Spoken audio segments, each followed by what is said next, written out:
Welcome back to another episode of It's Time for Beer.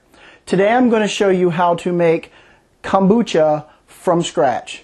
No starter SCOBY, no mother, no baby, whatever you want to call it. A SCOBY is symbiotic colony of bacteria and yeast. Now how are we going to make a healthy kombucha from scratch with no starter ingredients, namely the SCOBY? Well, we need to go get one of these store-made brands and we're going to use this to make a starter.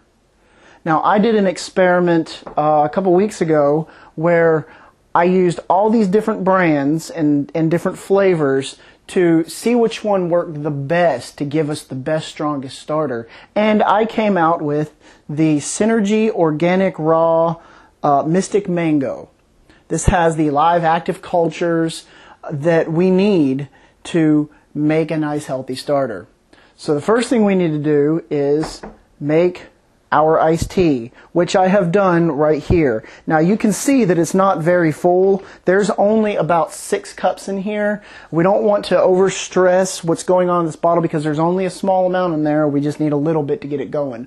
Once we get a nice SCOBY formed, then you can start adding tea to it and just keep replenishing it, or you can bottle it and do whatever you want to do with it. But we only needed a little bit. Make sure you only use glass. Don't use metal, don't use plastic. You need to use glass. Now I bought this from Old Time Pottery. This is 1.3 gallons and it was $13. So not too bad, made of glass. It's got a spigot added onto it for easy access because the SCOBY will float on top and we can get anything we need off the bottom without worrying about getting that mess inside of what we're drinking. Now real quickly, the way I made this tea was I just got Lipton Pure Green 100% natural tea, and each tea bag required 8 ounces of water, and so I made 6 bags, which is 6 cups, and then I put 2 teaspoons of sugar per cup in this because you got to have sugar so that the colony can grow. Just like when you're brewing beer, the yeast have to eat the sugar to grow and to create the alcohol. Well, in this, yes, there'll be a little bit of alcohol, but it's more just to grow the colony. We have a starting gravity of 1.016, which is fairly low, but it gives us an idea of where we're starting. All of this has been sanitized, so I feel comfortable just going ahead and dumping this back in here.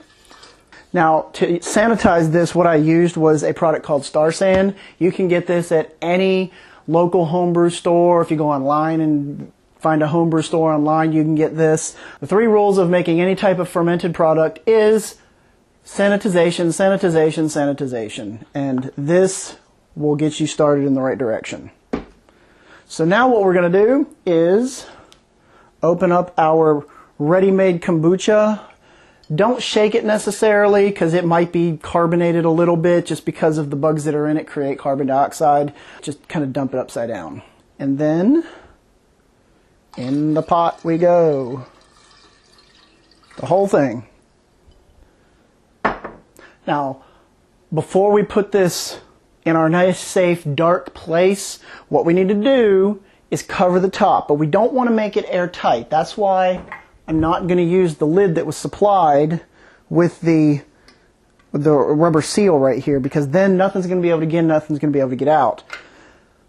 We don't necessarily want any bugs, and by bugs I mean insects, to get in here, but we do want air to be able to kind of flow in and out. So, as you saw from my actual experiment that I saw that I did on the other video, the cheesecloth, bad idea.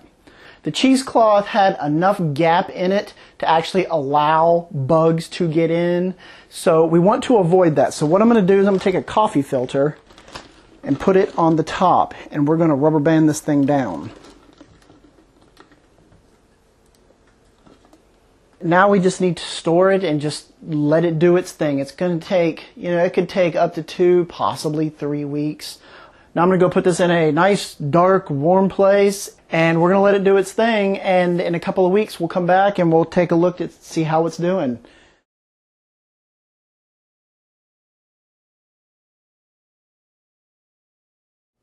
Welcome back. It's been about 4 weeks or so since I showed you how to make a kombucha starter from a retail bottle. Now, after 4 weeks, we have a nice SCOBY formed here. It's so big it's actually starting to sink down. So now that we've gotten the starter going, I want to actually show you what we need to do to actually fill this back up and make just our regular kombucha that you could drink and enjoy and do whatever you want to do with it. First thing we got to do is remove our filter from the top here. Now, I made some tea in advance, same recipe, and we're going to basically just pour this in here.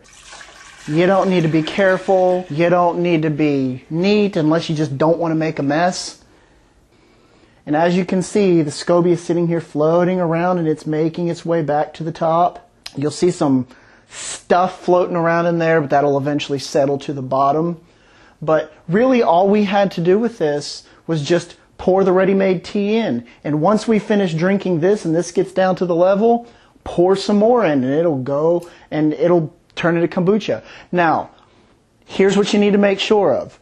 Once you've poured in your, we'll call it your top-up tea, you need to make sure you let it sit for, let's say, a couple of days, whatever, until you like the sourness of this product. Because it does take a couple of days for this SCOBY to eat all of the sugar that's in here. It's not going to have fermented. Now, don't get me wrong. You can drink this if you want to. All of the antibacterial properties will be in there and everything. So it's all kind of just personal preference. I would rather let it wait, have some of this settle out. Now what you may have noticed whenever this was floating back to the top is it almost looked like there were 2 layers in there. Well, there were. It's actually split. You can peel off a layer of that and give that to somebody else so that they can in turn make their own kombucha without having to go through the whole process of making a starter out of a retail bottle, and it's just a pain in the ass. So give this to a friend, share it. If you want, you can cut the SCOBY in half or cut it in quarters or whatever and then throw the other one back in. Either way, it's going to keep on going. So now all we got to do is we got to cover this back up. We'll get another filter since there's not much left of this one, and then we just put this on the counter. We're not trying to grow it anymore. It's already grown. Drink it when you're ready. Make another one. Give it away. Do what you want to do with it. So if there are any questions on how to create kombucha from a retail starter, if you don't have the mother SCOBY to make your own kombucha, hopefully this has helped you at least kind of get started, and then you can kind of experiment with flavors. You can pour fruit juices in here and all that kind of thing to flavor it the way you like. So, drink what you like, enjoy what you drink, and I will see you next time.